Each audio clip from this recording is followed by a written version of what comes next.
Ndị ọma ndewonu, ụmụaka Igbo ndewo. Ọ ka bụ nwaada bụ Igbo.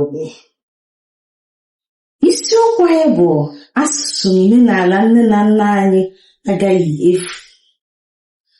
N'ihe nkụzi nke taa, anyị na-eleba anya n'emume iri ji n'ala Igbo nke a kpọrọ New Yam Festival. Yam is the most prominent crop in the socio-cultural life of Ndigbo. It is the most basic food of the Igbos. Yam is among the first set of crops to be planted at the beginning of planting season. New Yam Festival is important in the calendar of Igbo people all over the world. New Yam Festival is a highly captivating art event. The colorful festival is a visual spectacle of coherence, of dance, of joy, and feasting, an annual display for community members to mark the end of the cultivation season, a festival where the people express their gratitude to those that help them reap a bountiful harvest.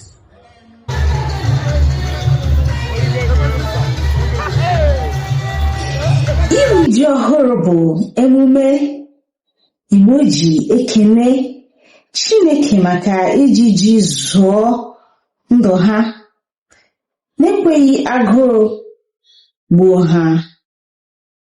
Emume a so na nke kachasị n'ala Igbo. A na-eme ya n'ọnwa Ọgọst kwa afọ ọbụla iji gosi ngwụcha ọkụkụ ihe ubi na mmalite owuwe ihe ubi. Aha ọzọ eji mara emume a gụnyere ịwa ji, ike ji, iri ji mmiri, ọfala, ihu ji ọrọ dịka olu obodo dị iche iche si dị. Onweghị onye maara kpọmkwem ebe ma ọ bụ mgbe emume a malitere, n'agbanyeghị na ọtụtụ obodo apụtala kwuo na ọ malitere na be ha. Obodo niile nọ n'ala Igbo nwere ụbọchị nakwa usoro ha ji eme emume iri ji ọhụrụ nke ha. Mana ihe gbapụtara ihe n'emume a bụ na ọ na-amalite n'ibu ụzọ bupụta ji ọhụrụ n'ala.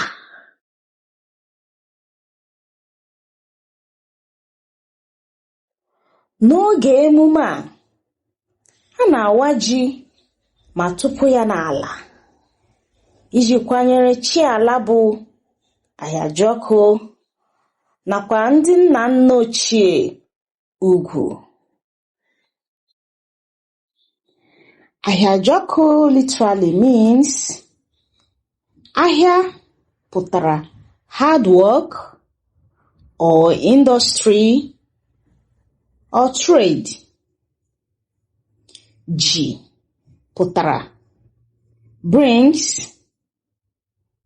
results. Ọkụ pụtara wealth or riches. Therefore, Ahịajọkụ pụtara hard work brings wealth. Ndị egwu ọdịnala, ekpo, mmanwụ dị iche iche na-apụta n'ama gbaa egwu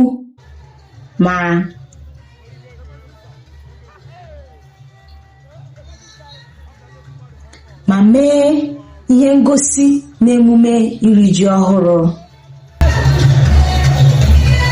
Uru emume iri ji ọhụrụ bara: ọ na-egosi oge mmalite owuwe ihe ubi. Eji emume a echekwa omenala Igbo n'ụzọ pụrụ iche. Ọ na-ebute ịdị n'otu ndị obodo.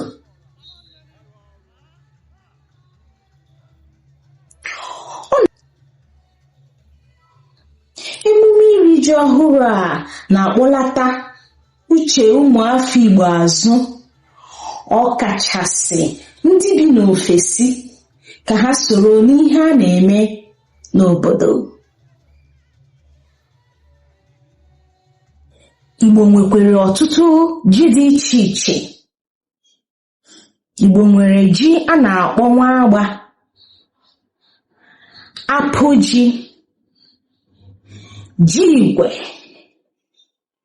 Enwekwara ji oko, nwekwara ji avụla.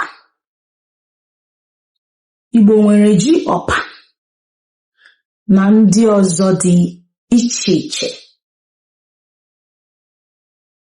Ọ dị mma ezigbo nwa afọ Igbo na-ege m ntị.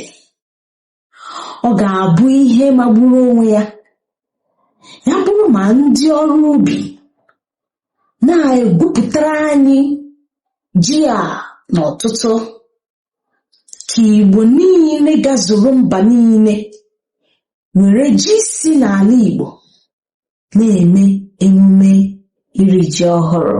Onye kwadoro ihe nkụzi nke taa bụ nwanne anyị nwoke Ezeji Jude Mmadụ, onye Ụmụnama Mbaise nọ n'Imo steeti. Ka nka o. Anyị were egwu Igbo nke a were dọbiri ebe a n'ụbọchị taa. Mara mma jọgba ndabi Igbo ije njire ka ọdụm bụ n'isi. Gọọmenti nyere ndị ọrụ ubi anyị nwere aka, kwa ka nri ju afọ ka mkpa ndị ka anyị ọha bịawalụ ma bi Igbo anyị lee. Onye nwere okwu dị mkpa nyere ndị ọrụ ubi anyị nwere aka. Onye ukwu ọha n'ọrụ ubi ndị nwụwa n'anyị edele emelu n'ala nri afọ ka mkpa ije afọ ka mkpa ndị ka anyị dọkwa ndabi Igbo. Nri ji afọ nwụnụ ngị isi ọkụ iwere isi, nri ji afọ nwụnụ ngị ga ọkụ iwere isi. Agbakwa elu bala ndị ka anyị aka m si nwere okwu dị mkpa anyị na-ekwu. Onye nwere okwu dị mkpa onye ọma na-ejeri ntelubele ndị ọrụ ubi ndị nwụwasa anyị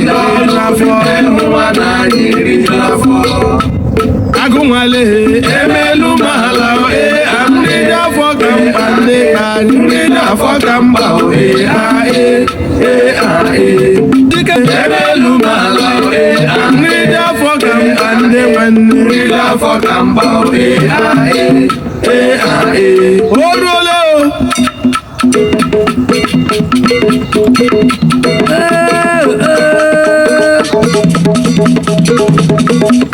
This man ndị ka anyị ọnwụ na ihe ga-eri eri. Onye riri ji ka anyị kpọrọ eze ji, onye riri gị ka anyị kpọrọ eze.